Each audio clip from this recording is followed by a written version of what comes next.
Selamat siang, sahabat pembelajar di mana saja Anda berada. Kita berjumpa kembali di seminar online yang diselenggarakan oleh Indonesia Belajar bersama saya Dewa. Dan Indonesia Belajar adalah sebuah media untuk belajar yang berisi motivasi, inspirasi, dan juga pengetahuan dari para narasumber terbaik Indonesia. Indonesia Belajar hadir dalam platform mobile aplikasi yang bisa Anda download di Google Play Store atau Apple App Store, dan Anda juga bisa klik website kami di indonesiabelajar.id. Dan Anda sepertinya harus follow Instagram Indonesia Belajar, karena Anda juga bisa melalui Instagram untuk update informasi seputar seminar-seminar online yang kami selenggarakan. Instagram Indonesia Belajar adalah Indonesia_belajar.id. Jadi silakan klik dan follow ya. Oke. Sahabat pembelajar, di siang hari ini setiap Kamis jam 2 siang kita selalu menghadirkan seorang yang sangat luar biasa. Beliau adalah Mas Danang Priyadi, SPD, MMCTM. Salam Danang. Salam datang untuk menang. Oke. Gimana Mas kabarnya siang hari ini, Mas? Luar biasa. Hatiku Luar gembira. Biasa, ya. Oke. Oke, kita seringkali memang setiap jam 2 kita udah 2 edisi ya, 3 edisi hari ini ya. Luar biasa. Setiap jam 2 hari Kamis tuh senang terus ya, Mas ya. Ya, Mas Danang ini adalah storyteller, writer, dan author ya. Nah, hari ini kita akan ngobrolin, kalau 2 edisi yang kemarin kita ngobrolin bukunya Mas Danang yang 77 Cara Bodoh Berjualan dan 77, apalagi Mas? Tanya jawab ya. Dan ini hari luar biasa, beda lagi, pesan moral lewat dongeng, karena satu talenta yang luar biasa dimiliki Mas Danang adalah storyteller ya, dan pengalamannya luar biasa, mendongeng dari Sabang sampai Merauke. Kita nanti akan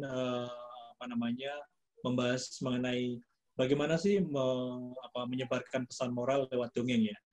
Dan nanti bagaimana pembahasannya kita tunggu. Dan sebelumnya Mas Danang, saya ingatkan untuk sahabat pembelajar yang ingin menyampaikan pertanyaan atau sharing, silakan nanti bisa tulis dulu di Zoom group chat, atau nanti kita bisa persilakan Anda untuk buka mic dan buka kamera untuk interaksi langsung.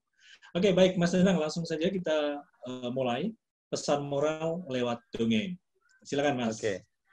Perkenalkan, nama saya Danang, datang untuk menang. Penulis buku bestseller 77 Cara Bodoh Berjualan yang sudah dicetak ulang 5 kali hanya dalam waktu 1,5 tahun. Dan buku yang kedua adalah 77 plus Tanya Jawab Cara Bodoh Berjualan yang dicetak 2 kali hanya waktu 1,5 tahun. Ini buku terbaru, baru seminggu di launching. Nah, nanti minggu depan kita akan juga bahas dengan Mas Dewa. Di sini juga Indonesia Belajar. Nanti yang pengen bahagia dengan cara sederhana bisa ngikutin acara saya atau Indonesia Belajar juga bersama Mas Dewa. Baik, sekarang ini kita akan bicara soal dongeng. Nah, saya sendiri kalau dikatakan tadi pakarnya, ahlinya, dan pantas bicara Indonesia Belajar, memang saya banyak belajar. Ya, saya sudah belajar, dan dari belajar itu kemarin dipercaya dengan Kedutaan Besar Amerika untuk mengajari mendongeng guru-guru PAUD, TK, SD ada 50, 60 sampai 80 di Desa Bupul, Distrik Koba, lalu Merauke, Papua Selatan. Ini penghargaannya dari sana tanggal 2 dan 3 November 22 dan 23 November tahun 2017. Sama kalau kita dikatakan ahli, kita oke, pasti kita akan diminta lagi. Nah, akhirnya saya diminta lagi, kemudian di tahun berikutnya untuk mengajari mendongeng 50-60 guru-guru SD, TK, dan PAUD di Kenanga, Air Kenanga, Sungai Liat, Bangka. Ini saya dapat sertifikasinya juga. Jadi sebelum itu, ya, saya juga pernah mengajar mendongeng anak-anak, boleh dikatakan dari Sabang sampai Merauke, ya, dari Miangas sampai Pulau Rote. Jadi saya juga founder atau pendiri Kodong Kukuruyuk, komunitas dongeng Kukuruyuk bersama teman saya Dina, ya. Dia juga sekarang mendirikan kelompok dongeng Kacamata di Cibubur. Kalau saya nanti di luar komunitas dongeng Kukuruyuk itu dari kelompok Kompas Gramedia, saya sendiri ngadain dongeng, ya judulnya kelompok dongeng The King, karena ini lambang saya The King. Ya, baik. Kodong Kukuruyuk, Komunitas Dongeng Kukuruyuk itu sudah didirikan sejak 7 April 2015. Jadi sudah melewatin 5 tahun karena sekarang udah 2020. Lalu dari situ, ya ini waktu itu saya belajarnya dengan Kak Ayu yang pernah dengar, itu pendiri Ayo Dongeng, itu dosen UI juga. Nah, saya belajar dari beliau selama 3 hari, lalu dapat sertifikat untuk mendongeng dan yang adakan acara pelatihan mendongeng. Dan saya juga belajar dari beliau dengan mengadakan Festival Dongeng Internasional Indonesia. Jadi Kak Ayu ini sering mengadakan Festival Dongeng Internasional Indonesia, biasanya pada awal bulan November. Itu bisa kemarin itu ada di Museum Nasional Indonesia. Sebelumnya juga pernah ada di Perpustakaan Nasional Indonesia, ya. Dan saya waktu itu diminta untuk mengisi salah satu cerita yang berasal dari Indonesia, ya. Yang datang dari mana-mana itu, ada dari Amerika, dari Inggris, dari Singapura, dari Selandia Baru, dari Korea, dari Singapura, India, Malaysia. Nah, kita bisa belajar banyak dari mana. Termasuk pendongeng-pendongeng Indonesia yang bagus, ya. Seperti Rona Mentari, saya juga belajar dari dia, dapat sertifikat juga. Itu dari Yogyakarta, PM Toh dari Aceh, lalu almarhum Bapak Gendut, ya, itu yang dari Surabaya, sama Kak Ina, ya, dari Surabaya. Jadi saya juga terus belajar sampai sekarang. Karena bagus penampilannya, begitu selesai, langsung saya didatangi TV Dai, lalu diwawancari. Ada yang buat YouTube, ada yang buat Instagram. Saya sendiri kadang-kadang tidak tahu. Pokoknya kita kalau tampil ya all out, tahu-tahu muncul di mana-mana. Lalu akhirnya juga di Bentara Budaya Jakarta untuk ratusan anak SD terpilih dari Jakarta, lalu juga diwawancari oleh TV Dai. Jadi apapun yang kita kerjakan, kalau kita lakukan dengan sungguh-sungguh, dengan setulus hati, dengan penuh antusias dan semangat, ya, itu pasti akan berdampak. Ya, dampak lain yaitu nanti diundang, ya, untuk mendongeng. Misalnya di Bandung saya suruh mendongeng, saya minta 10 juta, dibayar 5 juta, lumayan, ya. Di RPTRA, Ruang Publik Terbuka Ramah Anak, ya, 5 kali ya Pak, satu paket, 1 kalinya 3 juta, 5 kali hitung sendiri. Jadi mendongeng ini ada manfaat lainnya juga, selain untuk anak-anak, anak kita, tapi juga bisa itu nanti secara ekonomis kita mendapatkan. Tapi yang penting kita action dulu, kita profesional dulu, nanti hasil itu tidak akan mengingkari proses. Nah, baik.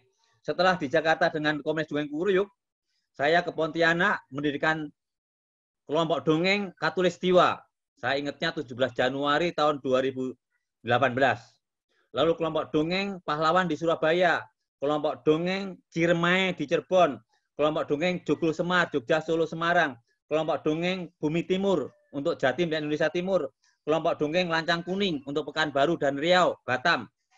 Nah, Bapak Ibu atau saudara-saudara semua, bahkan dengan dongeng pun kita bisa keliling Indonesia, dari Sabang sampai Merauke, dari Miangas sampai Pulau Rote. Udah dibayarin jalan-jalan, makan khas daerah, ya, dongeng dengan daerah di situ, tetapi juga malah kita kaya, ya. Sampai di seluruh Indonesia saya sudah, dan saya beruntung Mas Dewa, karena apa?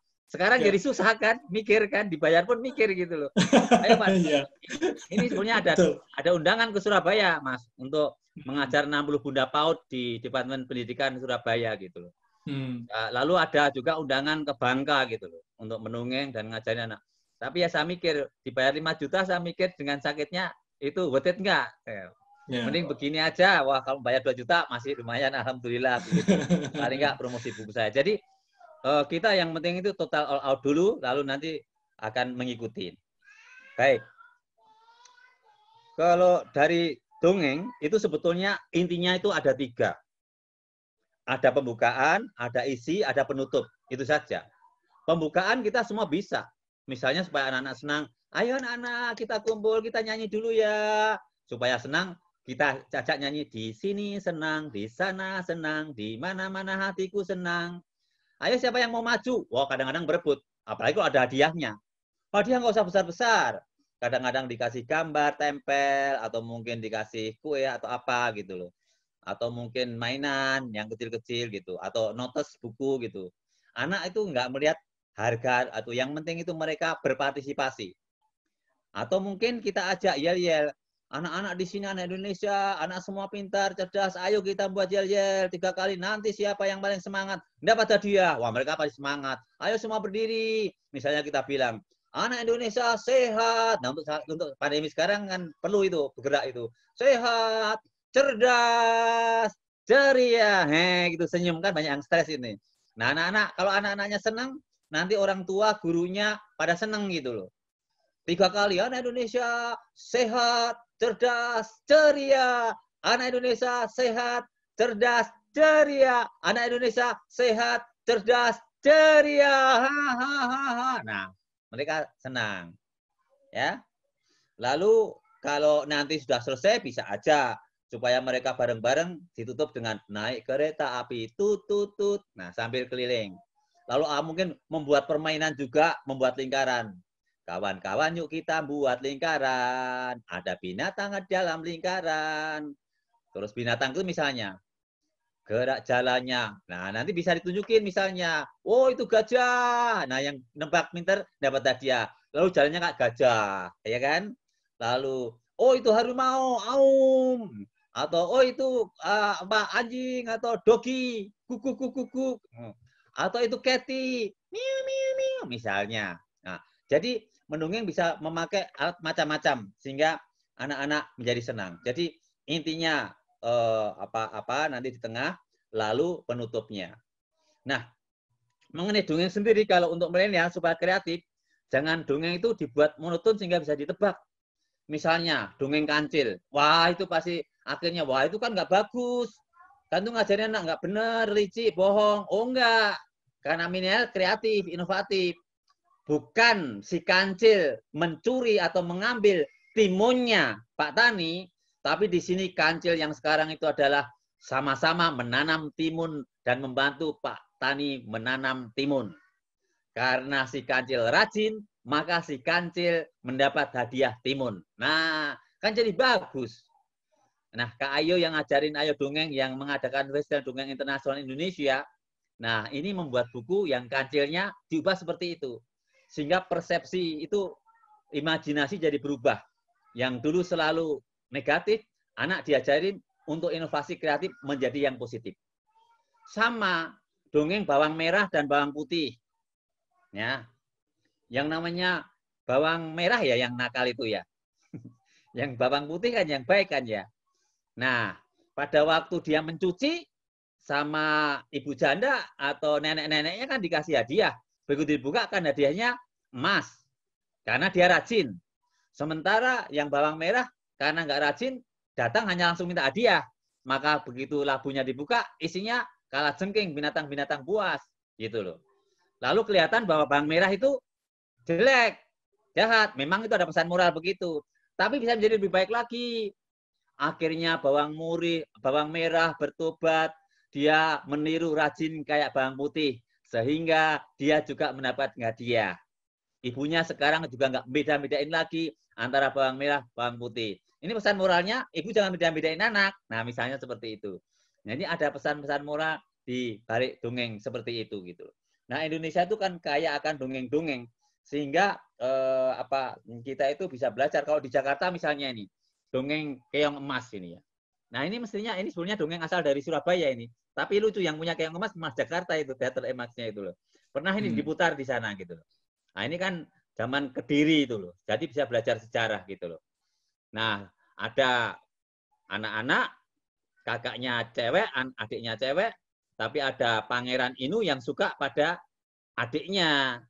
Tapi kakaknya enggak. Lalu kakaknya pergi ke dukun, lalu dikasih tahu supaya adiknya diajak jalan-jalan, nanti adiknya disuruh minum air ramuan dari dukun, lalu akhirnya menjadi keong. Tapi karena orang baik ditemuin sama seorang janda yang kerjaannya mencari ikan di danau. Lalu akhirnya si Gusti atau pengantin ini menemukan dan mereka akhirnya bahagia Lalu kakaknya minta maaf. Nah, bagusnya adiknya memaafkan, orang tuanya memaafkan. Jadi pesan moralnya, kalau ada orang bersalah, minta maaf, kita harus memaafkan. Atau sebaliknya pesan moralnya, kalau kita bersalah, kita harus minta maaf. Sehingga dengan demikian semua menjadi baik. Nah, ini pesan moral yang tidak disampaikan. Ya, baik. Manfaat dongeng itu macam-macam. Selain ada pesan moral, itu bisa menanamkan nilai untuk rajin, untuk jujur, ya. Lalu bisa membuat kemampuan literal. Ada kemarin di Bandung itu ada anak-anak lomba dongeng. Wah, ada yang pintar sekali tuh. Dia pakai alat, dia bisa cerita. Nah, ini kalau sejak kecil dia literasinya kuat, nah nanti besarnya kan bisa menjadi pembicara, pendongeng, ya. Yang perlu untuk Indonesia ini juga seperti Indonesia Belajar itu mengajarkan hal-hal yang baik ke seluruh Indonesia. Lalu rekaman sejarah, ya. Kita kadang-kadang lupa sejarah, siapakah proklamator, siapakah pahlawan-pahlawan. Nah, ini bisa lewat dongeng itu. Lalu kemudian pengembangan emosi, ya. Gimana supaya anak nggak marah, gimana supaya anak menjadi sabar. Lalu pengembangan imajinasi, misalnya, ya. Anak-anak paling senang kalau ditanya, siapa yang pernah pergi kebun binatang? Saya. Lihat apa di sana? Oh, lihat gajah. Nah, gajah bentuknya kayak apa? Nah, mungkin kalau ada ini kan tunjukkan. Suaranya gimana? Nah, ada yang belum pernah melihat gajah, nah, tunjukkan. Karena bisa saja menurut kita gampang, tapi untuk anak-anak nggak gampang. Apalagi anak yang di Jakarta yang nggak pernah keluar rumah. Saya punya keponakan, kalau dibilangin sapi, itu yang warna hitam. Kalau yang kerbau yang warna putih. Ya memang mungkin bisa seperti itu, tapi umumnya sapi itu ya warnanya putih ya Mas Dewa ya. Kalau kerbau itu yang hitam ya. Makanya meskipun diajak di desa, ditunjukin itu sapi. Enggak, itu kerbau. Loh, padahal mah sapi sebetulnya. Karena bagi dia hitam itu adalah, nah ini anak-anak juga penting. Jadi mungkin bisa milenial bisa lihat video, bisa mungkin sekarang ya bisa mungkin taman safari tapi lewat apa ya video gitu. Lalu bisa berbagi cerita pengalaman bersama. Misalnya kalau jalan-jalan kebun teh, apa yang kamu dapatkan di sana, belajar membuat teh, olahraga menjadi sehat, kena sinar matahari, apalagi di pandemi menjadi sehat. Gitu. Bisa juga menghibur, ya. Kalau bengong, nggak ada apa, nah itu kita. Saya dulu paling seneng, waktu SD saya ingat banget, masih kelas 5 itu, guru saya namanya Pak Suhardi. Sampai sekarang saya ingat. Karena dulu penting banget Mas, itu sebelum mengajar, dia mendongeng. Gak tahu mungkin Mas Dewa ingat nggak itu? Nogo Sosro Sabu Inten. Ceritanya itu Mas Jenah dan Roro Wilis gitu. Sebetulnya kan cerita gak dewasa itu ya. Tapi kita nggak tinggal kemasannya ya untuk anak-anak. Akhirnya ya sampai sekarang saya ingat. Nah, anak-anak justru dengan dongeng dulu, cerita mungkin 10-15 menit, jadi yang namanya nanti pelajaran gampang itu.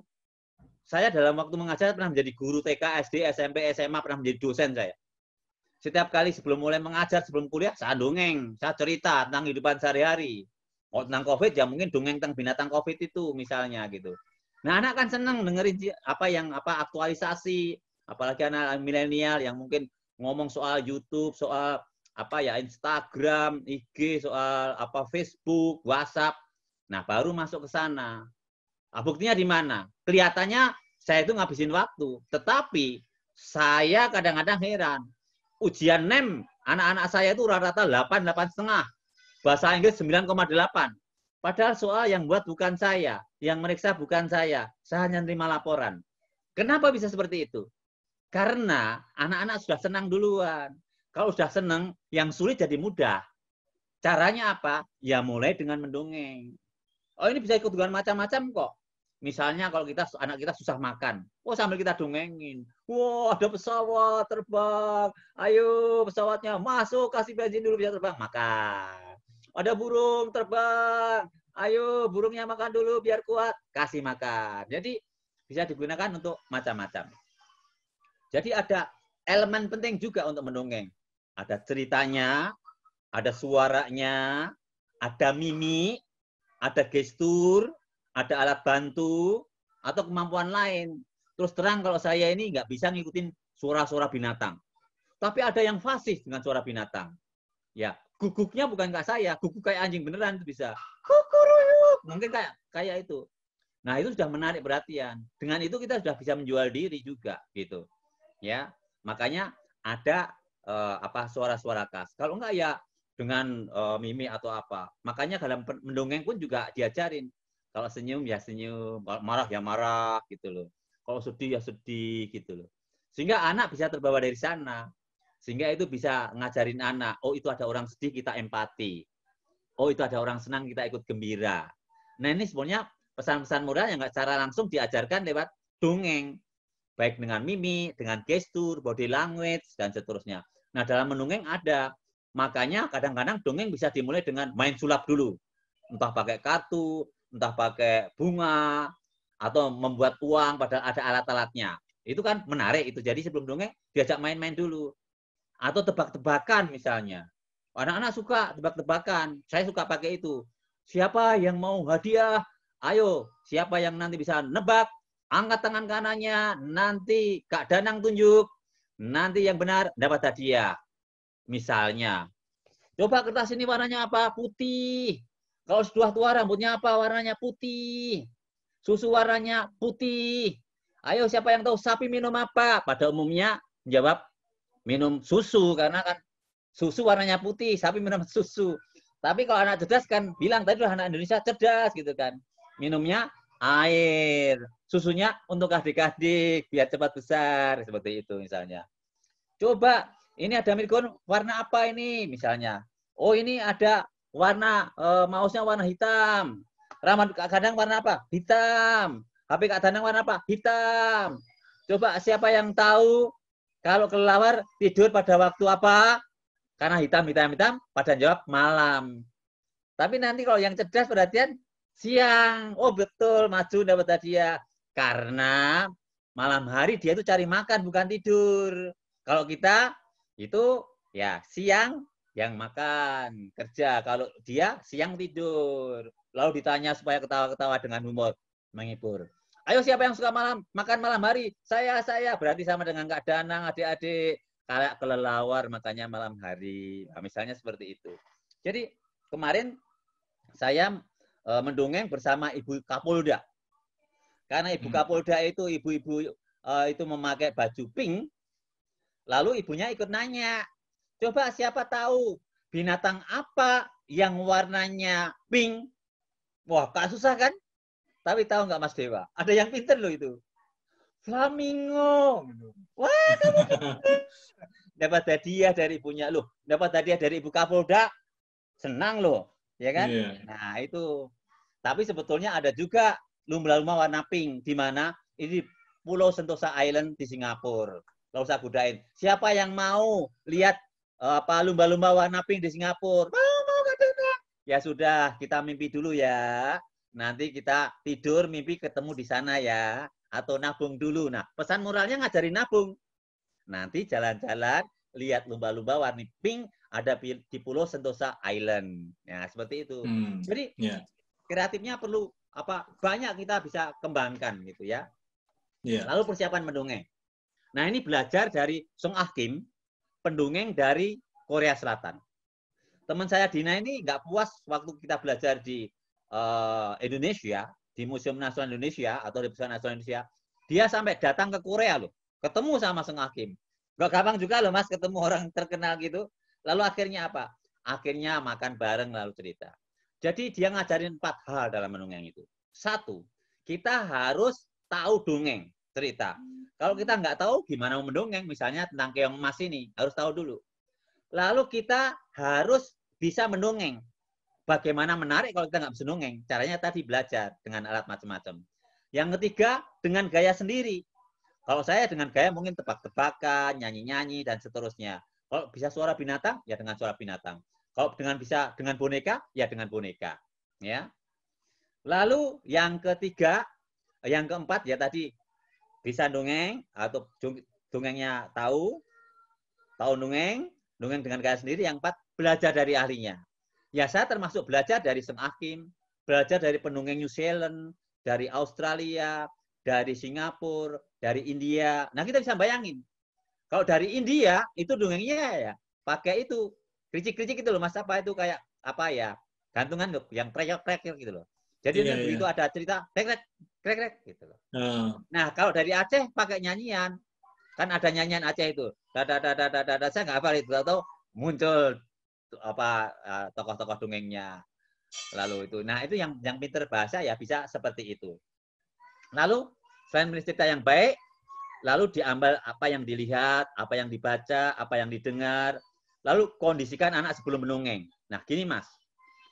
Kalau yang dongeng itu, yang didongeng itu banyak, ya kita bisa bentuknya itu segi 4 atau apa. Luas. Tapi kalau yang dongeng sedikit, nah kita harus ambil situasi yang di pojok. Supaya bisa ngelihat semuanya. Nah ini juga penting. Makanya dilihat berapa banyaknya. Ya. Kemudian ini namanya mengkondisikan anak. Lalu yang kecil-kecil di depan, yang besar di belakang. Supaya nanti kalau berdiri atau mungkin dia mau maju atau apa itu, yang kecil-kecil nggak tertutup. Atau kalau mau difoto bersama nggak tertutup gitu loh. Lalu hindari hal yang negatif. Ya. Maka harus hal yang positif. Hati-hati, ya. Lalu durasinya tidak terlalu lama. Mendongeng itu sebenarnya 10 sampai 15 menit saja. Karena habis itu bosan. Kalau perlu 5 menit saja sudah cukup sebetulnya. Itu ya. Siang Ibu, terima kasih ikut acara ini ya. Lalu tahap usia mendongeng ada 0 sampai 4 tahun. Ya. Itu mungkin anak-anak tentang dongeng misalnya tentang cerita di hutan ya. Mungkin nenek sihir atau raksasa. Nah, kalau raksasa kita ya jalannya buk buk buk buk sehingga ada bayangannya. Lalu kalau misal di hutan yang sunyi, sepi. Nah, suaranya harus menyesuaikan. Tapi kalau balikannya kalau gembira, ya senang, gembira, suka, riang. Sehingga anak-anak ini bisa mengekspresikan macam-macam perasaan, emosi, ya. Lalu kalau di hutan ada raksasa besar ya jalan, imajinasi, ya. Nah, sering saya kadang-kadang ngajakin anak-anak gini Mas Dewa. Ayo kita sama-sama semut kecil, gajah besar. Siap? Nah, bisa semua. Semut kecil, gajah besar, semut kecil. Jadi ada imajinasi, gajah besar. Tetapi nggak berhenti di situ. Supaya cerdas dibalik. Nanti kalau Kak Danang bilang semut, bilangnya besar. Nah ini kecerdasan. Tadi imajinasi. ya, ya. Kalau bilang gajah kecil, dibalik. Wah ini saya di Merauke, di Papua, karena anaknya banyak, saya ajak di lapangan itu. Caranya ya, maju ke depan, maju ke belakang. Nanti kebalikannya. Kalau Kak Danang bilang maju ke depan, ke belakang. Oh itu seru Mas. Bisa pada jatuh-jatuhan. Dan serunya di situ. Bermain, mendongeng sambil bermain. Ke kanan dan ke kiri. 2 langkah ke kanan, kanan. Ke kiri, kiri. Itu bisa Mas. Tapi begitu nanti dibalik ya. Kalau Kak Danang bilang ke kanan, ke kiri ya. Wah itu seru Mas. Bisa guling-gulingan. Dan di situ ada bermain. Ada unsur kekompakan. Belajar disiplin. Asal nggak langsung pesan-pesan moral itu masuk. Ya, jadi itu mendongeng itu sangat menyenangkan ya itu. Ya. Lalu anak 4 dan 8 tahun mungkin senang yang dongeng jenaka, senang yang tokoh-tokoh. Kalau 8-12 tahun mungkin menyukai dongeng petualangan. Nah, anak-anak sekarang mungkin kalau milenial bisa aja dengan robot, apa mungkin dengan Lego. Nah, mereka mungkin lebih pintar membuat macam-macam, entah mobil, entah rumah, entah apa ya, boneka atau dan seterusnya. Lalu pilih cerita yang asik, yaitu yang lucu, ya, yang membuat penasaran. Nah, caranya bisa seperti ini juga, Mas. Jadi mendongeng itu ada 2 macam. Kalau kita sudah hafal dongengnya, itu kita mendongeng, itu membuat imajinasi anak. Tetapi kalau kita misalnya tidak hafal dongengnya, kalau saya ngajar dongeng, kamu boleh pakai buku. Nah, ini namanya sebetulnya ini reading spesialis, membacakan. Tetapi bisa membuat interaktif dan bisa membuat anak-anak juga diajak untuk aktif. Misalnya, ayo kira-kira dongeng ini isinya apa? Oh, neng nong neng gung, neng nong neng gung. Suara apa itu? Oh, nanti kalau ada yang tahu gamelan, kendang atau apa, coba itu gambarnya apa itu? Kok si Yana takut? Wow, ada raksasa, apa itu? Nah, dia nggambarin itu. Terus akhirnya ngintip-ngintip si Yana. Tapi kok bagus juga. Setelah selesai permainan itu dalam dongeng, si pemain raksasa atau Lea itu membuka pakaiannya. Dan dia kaget. Ternyata yang ada di dalam adalah ayahnya. Lalu dia lari, ayah. Nah, yang tadinya takut menjadi senang. Yang tadinya nggak berani tidur, akhirnya tidur sama ayahnya. Nah, makanya saya waktu kecil ingat almarhum kakak saya, Mbak Tin Sidartin itu, setiap kali mendongeng itu. Jadi nah sekarang ini saya senang mendongeng, malah jadi penulis itu mulai dari situ. Literasi tadi berkembang. Karena udah SMP, kalau saya dulu dikasih sangu, Mas, dapat sedikit uang, nggak sampai untuk jajan, Mas. Nyewa komik-komik, lalu cerita-cerita. Nah, ini jadi berkembang terus gitu. Ya. Lalu kalau yang suka tentang pahlawanan ya misalnya perang Jepang. Yang seru misalnya Jepang lawan Amerika Pearl Harbor itu kan seru. Ada pesawat yang berani mati itu, wah, akhirnya Amerika kalah kabut kan. Nah, itu bisa cerita perang itu bagi yang seneng perang gitu. Lalu ada yang lain yang harus kita kan tuh suara. Suara yang asik, suara yang menirukan ya misalnya kalau yang ini ya kuk kuk kuk kuk. Kalau ini ya miu miu miu. Atau anak-anak kadang-kadang kita tebakin. Coba miu miu, suara apa itu? Nah, belajar imajinasi dan belajar mengenal suara-suara gitu loh. Lalu suara apa itu? Harimau. Pernah lihat di mana? Nah, imajinasi jalan itu. Di hutan, di taman safari, di kebun binatang. Jadi saat pandemi seperti ini kita bisa jalan-jalan kemana-mana, Mas. Iya. Ya, ikan ada di mana laut? Ya toh. Ikan apa aja? Oh, kita udah ke laut, Mas. Jadi refreshing gitu loh. Oh, ada itu di gelanggang samudra. Kalau misalnya jagung, ketela itu bisa tanam di mana? Di sawah, di gunung. Ayo kita jalan-jalan ke gunung misalnya. Bayangan kita sudah wah naik gunung, lihat matahari terbit dan seterusnya. Nah, ini kehidupan desa, banyak pohon-pohon segar. Dengan cerita ini kita bisa merasa segar juga karena mengembangkan suara seperti itu ya. Entah suara macam-macam manusia ya. Itu. Dengan gerak, mimik dan seterusnya. Jadi itu isi dongengnya. Jadi tadi bisa misalnya si kancil menjadi baik, lalu kemudian si bawang merah menjadi bertobat menjadi baik, so si keong emas kakaknya juga menjadi baik. Nah, ke sana nanti ya. Jadi lalu, semua dongeng itu memang harus ada pesan moralnya, Mas ya. Jangan garing ya, kalau kita sebagai pendongeng itu jangan garing ya. Nah, ini memang yang namanya pelatih, pembicara itu kadang-kadang ngajarin misalnya ke Ayu, nggak usah diomongin pesan moralnya apa. Tapi dalam buku dongeng kadang-kadang pesan moralnya kamu harus gini. Tetapi sebetulnya pesan moral bisa ditangkap sendiri sama anak. Yeah. Misalnya tadi, bawang merah akhirnya belajar dari adiknya bawang putih, adik tirinya bawang putih, akhirnya dia menjadi rajin supaya dapat hadiah. Meskipun tujuannya dapat hadiah, tapi berubah dari yang nggak menjadi baik itu penting. Kancil yang di benaknya itu selalu mencuri timun, sekarang ternyata kancil itu bisa membantu mendapatkan timun. Jadi untuk mendapatkan sesuatu harus mau bekerja, harus mau membantu, gitu. Yeah. Nah, jadi masuk ke rangkaian dongengnya ya? Ya, jadi kan tadi ada diajak nyanyi-nyanyi, diajak bermain-main, tebak-tebakan, atau mungkin main sulap, lalu ini dongeng, lalu yang terakhir penutup.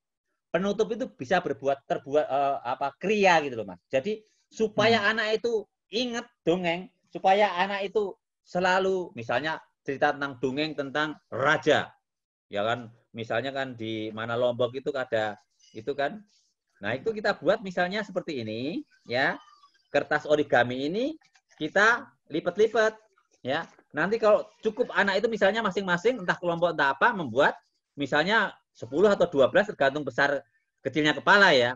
Kalau kepala saya kan besar, Mas, dan besar kepala, Mas. Jadi harus besar gitu loh. Sebetulnya nanti Mas Dewa nggak usah pakai klip atau apapun, sebenarnya nanti dirangkai gini bisa menjadi topi seperti ini. Nah, nanti kalau semua anak pakai topi seperti ini, aku anak raja, aku harus gembira. Nah, senang semua dan bangga itu.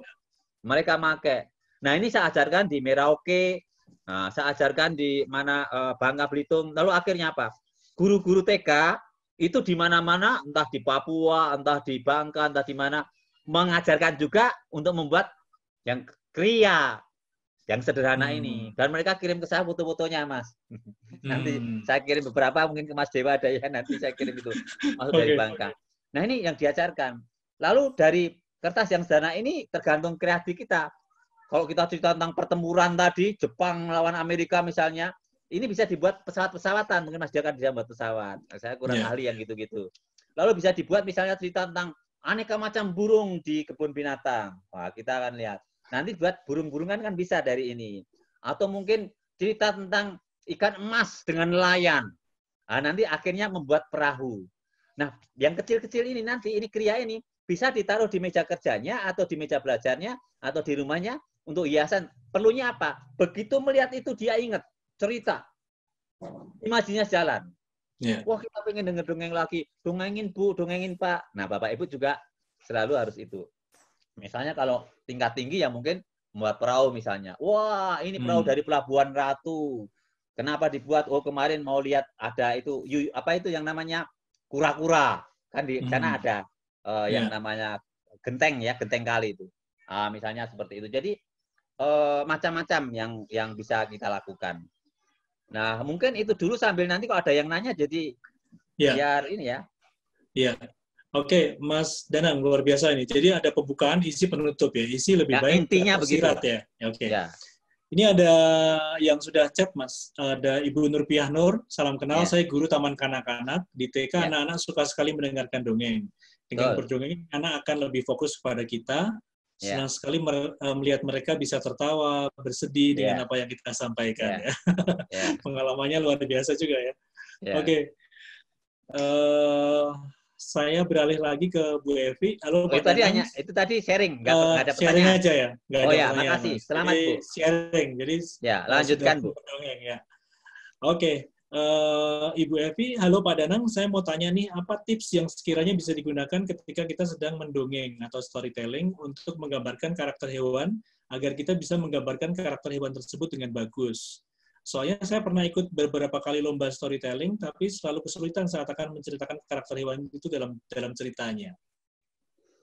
Kalau pengalaman saya ya, saya pernah menjadi juara, maka Danang datang untuk menang ya.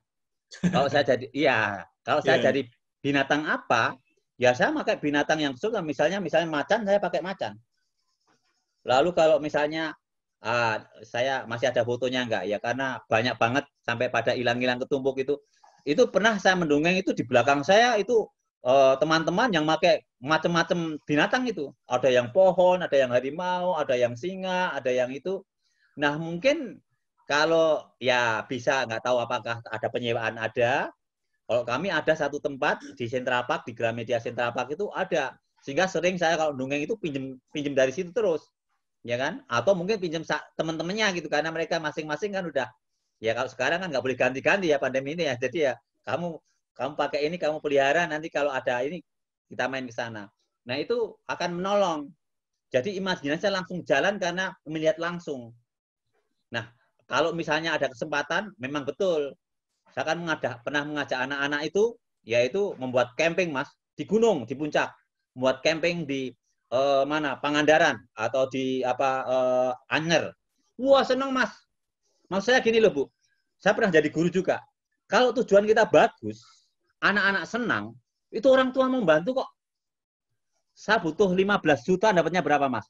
30 juta sampai 50 juta. Wah, itu anak-anak langsung malah main balon, kembang api, api unggun, lalu main banana boat,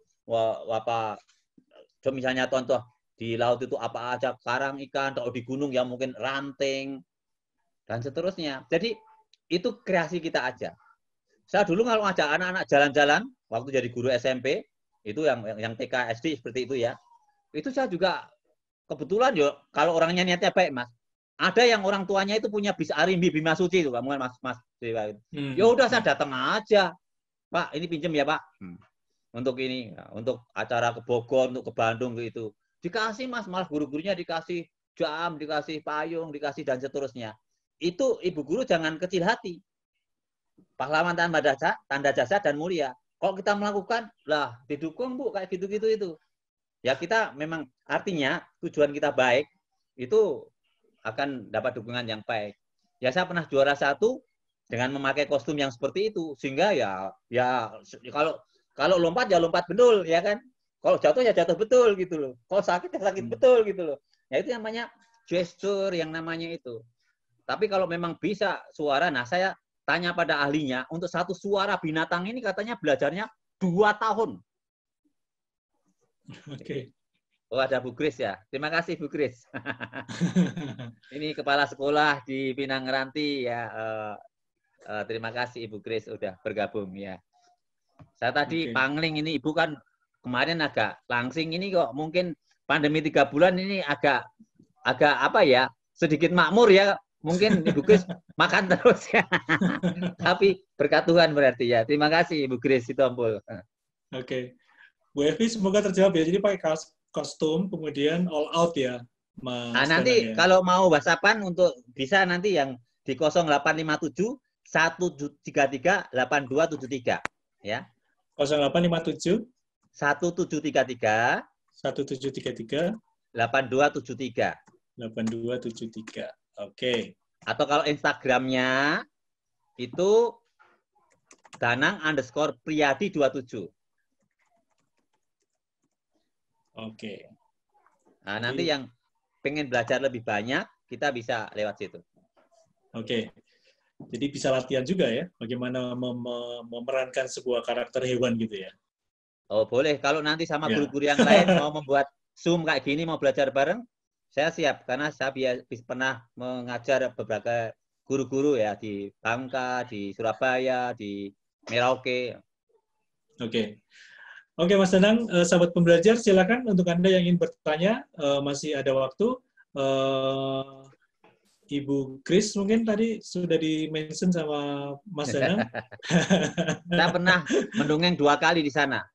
Oke. Ya, Ibu Kris ini anak-anak pintar bahasa Inggris. Jadi saya mendongengnya dalam bahasa Inggris. Oke. Nah, kadang-kadang lucu ya, ini pengalaman. Dongeng bahasa Inggris. Kadang-kadang kita kan, kayak tadi misalnya, tentang kelelawar tadi, Mas. Saya kan pakai bahasa Inggris, wah kelelawar bahasa Inggrisnya apa ya? Lupa saya. Lalu saya balik. What is an animal that eat at night but sleep at noon? Oh, anak-anak pinter ternyata. Bat. Oh ya, Batman ya. Good. Makasih ya dia. Kadang-kadang itu lupa loh. Benar. Yeah. Terus tadi yang soal tebak-tebakan tadi, Mas. Ya, misalnya semut kecil, gajah besar. Elephant big. Saya tahu, Mas. Loh, kecil apa ya? Saking pinternya juga hilang loh. Kalau udah depan anak-anak. Tadi katakan oh, ternyata itu the NSSS. Nah, ada yang jawab small, yes, good. Padahal saya lupa. Kan nggak lucu, Mas, meskipun di sini buku bahasa Inggris, saya udah nyiapin juga kamus bahasa Inggris Indonesia Inggris. Tapi kan nggak lucu kan, sebentar ya, tak nyari dulu kan nggak lucu. Tapi sebetulnya itu, dan itu interaktif. Itu mengasah kejelasan. Dan kita belajar juga bahwa kita juga nggak selalu sempurna. Dan saya suka ketawa juga ya, Mas. Jadi seneng juga tadi seperti Ibu tadi ngelihat anak-anak itu. Oke.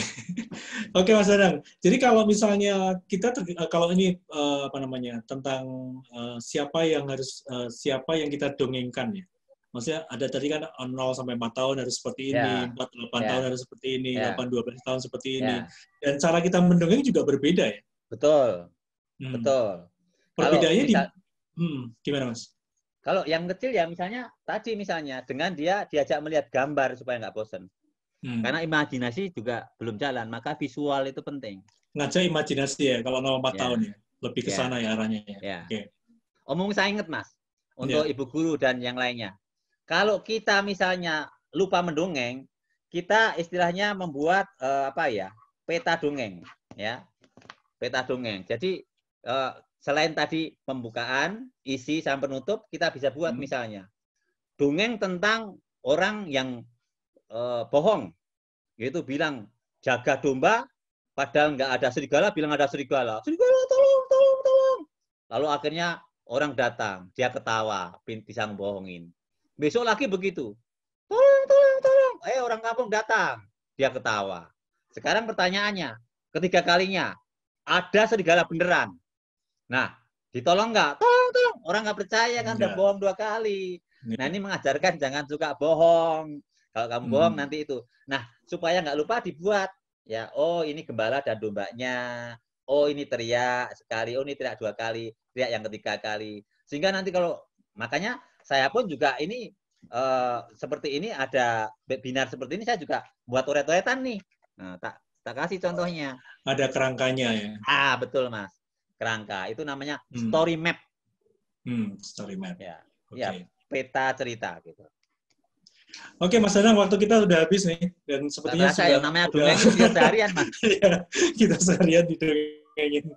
Oke, Mas Danang mungkin ada pesan untuk kita semua yang praktisi atau siapapun, kita juga bisa mendongeng ya. Kalau misalnya saya dongeng ke anak saya atau apalagi bapak ibu guru ya, itu lebih sering harus mendongeng ya. Ini pesan apa yang mungkin untuk intinya yang 4 tadi aja. Ya, kalau kita mau mendongeng, kita mendongeng apa yang kita kuasai, apa yang kita tahu. Ya, sehingga penuh antusias dan kita nggak kesulitan. Yang kedua, kita bisa mendongeng karena udah belajar mendongeng dengan gaya, body language dan seterusnya. Yang ketiga, dengan gaya sendiri. Jangan ikut yang lain, wah dia lebih hebat. Enggak. Dengan gestur, dengan mimik aja kita bisa. Lalu yang terakhir, ya kita bisa belajar dari ahlinya. Kalau ini dongeng untuk anak-anak, nah ini dongeng untuk kita semua nanti minggu depan ini ya. Dongeng gimana menjadi bahagia. Itu saja. Anak Indonesia sehat, cerdas, dan ceria. Salam Danang, datang untuk menang. Terima kasih. Oke, terima kasih Mas Danang. Luar biasa sharingnya siang hari ini. Terima kasih juga untuk sahabat pembelajar yang sudah join di siang hari ini di seminar online bersama Mas Danang Priyadi. Kita ketemu minggu depan hari Kamis jam 2 akan membahas 77 cara bodoh hidup bahagia. Bahagia bersama anak-anak. Oke, terima kasih sekali lagi Mas Danang. Terima kasih untuk sahabat pembelajar. Kita jumpa lagi minggu depan. Salam sukses. Terima kasih Kak Kris, Mas Dewa, teman-teman Indonesia Belajar. Terima kasih Mas Sukses selalu. Mas Dwi, makasih. Terima kasih Om Danang. Makasih Kak Kris dan teman-teman. Terima kasih Pak Dewa. Terima kasih juga Bu Grace. Terima kasih juga Bu Nur Pianur yang tadi udah sharing juga. Sampai ketemu lagi minggu depan. Mas Wi. Makasih semuanya. Makasih Mas. Anastia Jessica. Kak Evi.